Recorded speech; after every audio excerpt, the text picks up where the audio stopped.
value मेरो यहाँ तारिफ गर के को बारेमा तिम्रो बारेमा कस्तो के को मेरो तारिफ गर भनेको तिम्रो बारेमा भन्छ मेरो तारिफ गर मेरो ए आयो एउटा बुढीको तारिफ गर्नु नि गरेर सास फेर्नु पर्यो तपाईलाई यहाँ हेर न तारिफ गर्ने खालको मान्छे हुनु पर्दैन त्यसैले मसँग किन बे गरेको त तारिफ गर्ने खालको मान्छे छैन भने किन बे गरेको त बुढी नपाएर भन्नुभएको थिएन जिस्कीको तिमी धेरै राम्री छौ धेरै हेल्पफुल छौ मतलब plus you have great attitude I like your character great attitude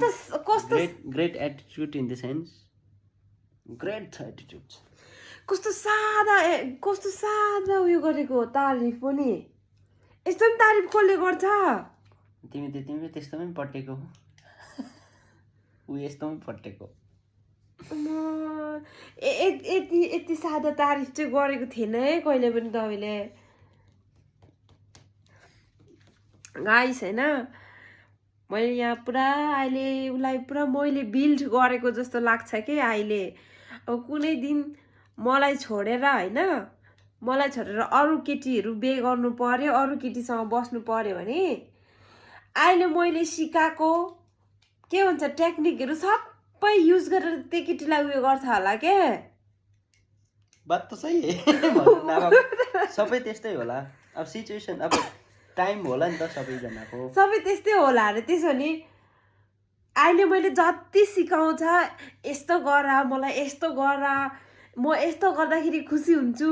भन्ने कुराहरू कति भन्छ हैन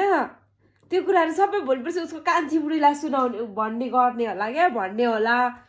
कान्छी बुढी बे गर्ने नि त तिमीलाई नि भन्ने हो नि त के त्यो कुरा त्यो तारिफ त्यस्तो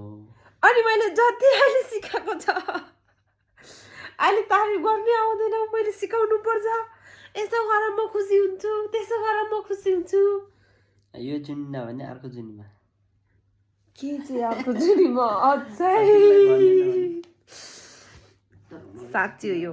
अहिले मैले सिकाएको सबै कान्छी बुढीलाई युज गर्छ होला कान्छी बुढीलाई गरिदिन्छ होला खुसी बनाएर राख्छ उसको कान्छी बुढीलाई